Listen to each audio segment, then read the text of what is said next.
Hello, my name is Andy and I am the Village Idiot. I'm armed with a car and a GoPro and an unhealthy amount of time on my hands. I'm using that time to attempt to visit every civil parish in England. You're watching the York series. Sitting within North Yorkshire, York is a very historic place with 31 civil parishes within its city boundaries. Here's one of them for your enjoyment. Howdy folks, welcome back to York. Now last time you saw me up here in York, I was bemoaning the fact that my camera batteries were dying because of the cold weather. Well, it's not just a warmer day, it's also a different year right now. It's now 2023 and it's much better. I've got 2 more batteries, I've got 5 batteries now, which means that I shouldn't run out of power today. Now this is a very small village. Last time you saw Askham Bryan, this is the second of the Askham villages. This is Askham Richard.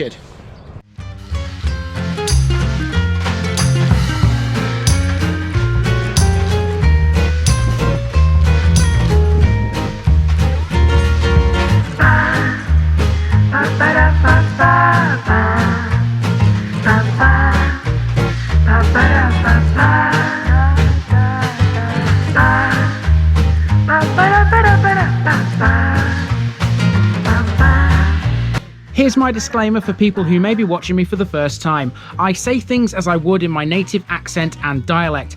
As a result, I may not pronounce things in the same way as the locals do. Remember, I'm a visitor. It's impossible to know everything.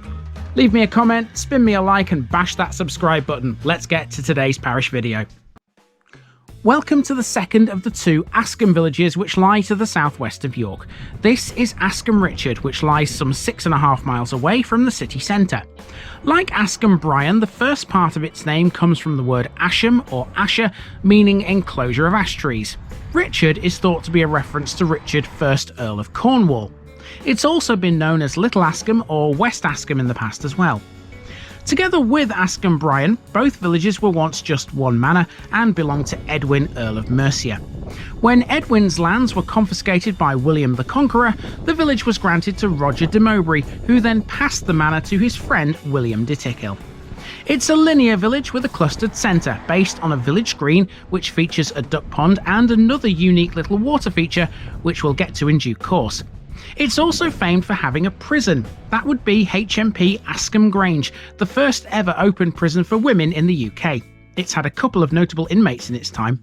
In this episode, we'll be talking about one of them in detail. The village also features a school and the Rose and Crown pub. There are 3 farms, but the remainder of its properties are dwellings. In all, I found it to be a lovely village. Let's get walking and see what it's like.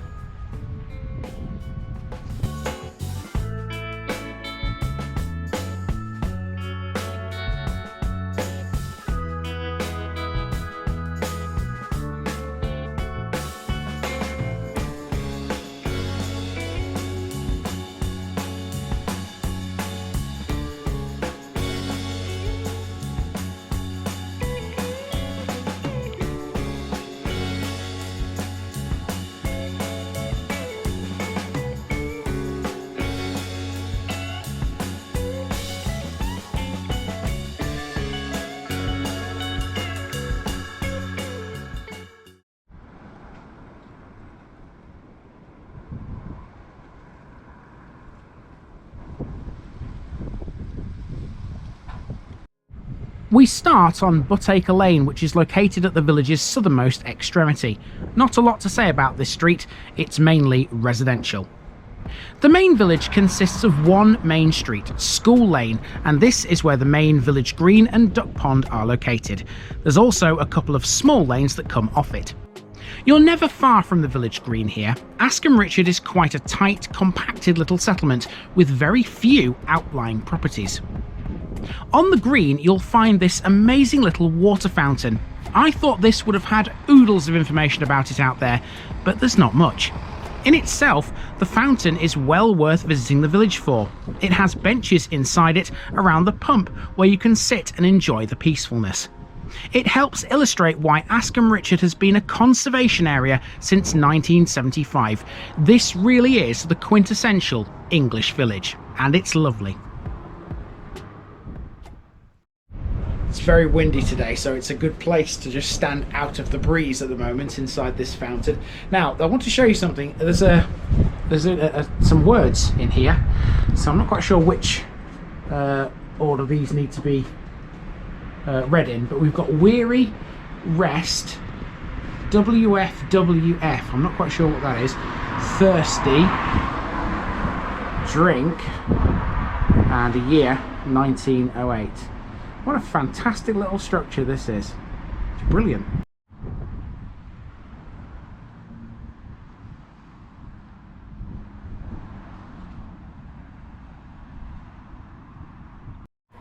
In the middle of the green is this iron beacon.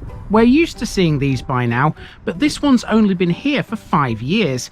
It's got an unusual reason for being here too. It was erected in 2018 to mark 100 years since the end of World War I and to remember those lost in both it and World War II. Effectively, it's the village war memorial.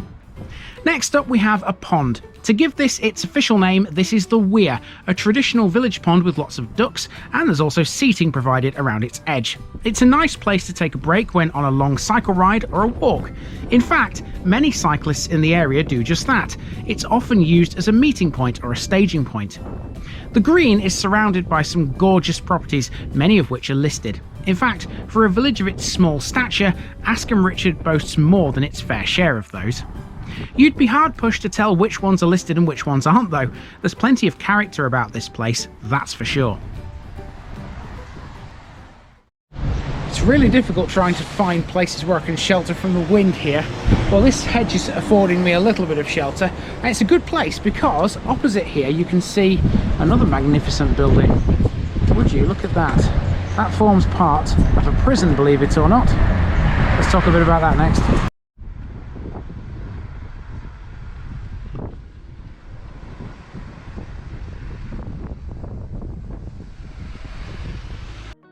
Just before we talk about the prison, opposite there's a school. This is St Mary's C of E Primary, which is the only school in the Askham villages. It's overlooked by the most significant landmark in the village, Askham Grange, built in 1886 by the Leeds industrialist Sir Andrew Fairbairn. It was originally a country house. Fairbairn was a very wealthy man, and he also built and endowed the village school that we've just seen and provided the water fountain which is on the green as well. Askham Grange was leased to the War Office for use as a military hospital during World War II. After the war, it became a women's open prison, the first of its kind in the UK. In 1979, 2 inmates here at Askham Grange founded a theatre company called Clean Break, which still exists today, working with women's prisons all over the country. Askham Grange has a garden centre, a coffee shop and a conference centre, all of which are operated by its inmates, helping them gain skills in preparation for release.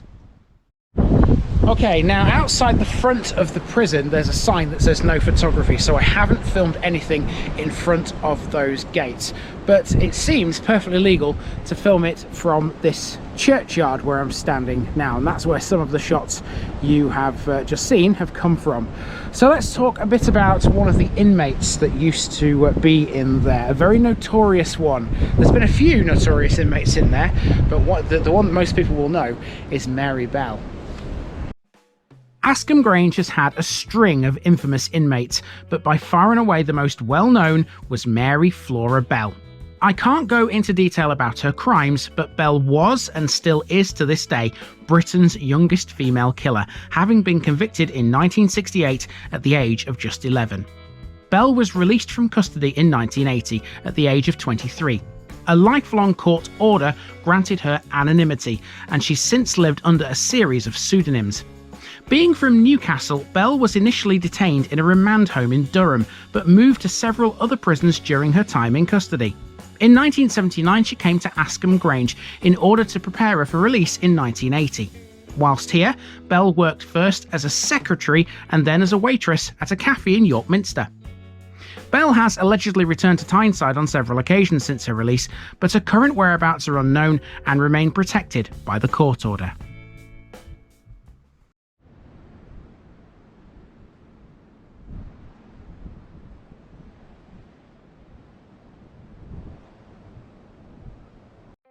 Now to the church, which is right next to the prison.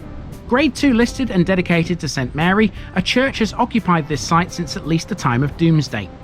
It was partially rebuilt in 1887, but it still retains a Norman doorway. The building consists of a single oblong comprising a nave and a chancel. There's no division between its nave and chancel. On the south side of the chancel, one window has stained glass, designed in 1879 by Charles E. McKemp. The chancel ceiling dates from about 1890 and was designed by Temple Moore. The oldest part of the church is its vestry door. Some sources state it to be Norman, whilst others date it back further into Saxon times.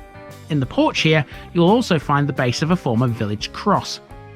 The cricketer Reverend Archibald Hugh Conway Fargus was the vicar here in 1913, and he's one of many people mentioned on the wall tablets around the church. We've got a few more tablets up on the wall up here. This one's to William Carr, Esquire. The one above is John Tomlinson Swan. And on the other side of this very nice stained glass window, we've got Robert Swan, Esquire, and John Swan above him. Okay, nice little church this. Didn't expect it to be open actually. I thought it was too early in the morning for that. But yeah, nice to get in and have a little look around.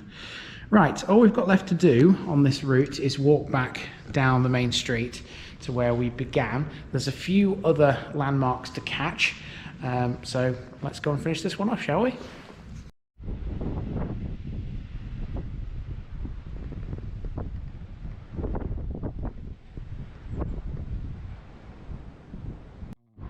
Jackson's Walk now, and here we have the village pub, the Rose and Crown, owned by Tadcaster's Samuel Smith's Brewery. A long time ago there used to be another pub in the village, but that's now closed. Gone too is the village shop and the post office as well. Despite that, you can still catch a bus in Askham Richard. Outside the pub you can catch the number 37, which runs between Tadcaster and York. A couple more paces and you're at the village hall, the location of the parish notice board and the village's defib machine. That's both the Askham villages visited now. I had a bit of a battle with the wind to put a card on the board here, but I managed it in the end. 24 to go in York, folks. And from that point onwards, it's a simple walk back to Buttacre Lane, where we began, passing some more of Askham Richard's lovely houses along the way. Well, that was an interesting little village, wasn't it? Albeit a very small one. Not very often you find a prison like that who's had quite a notable inmate or two in a village this small, but there you go. That's how the cookie crumbles, I suppose. Now hopefully this wind is going to die down, and by the time I get to the next one it'll be easier for me to walk around without getting blown around, if you know what I mean.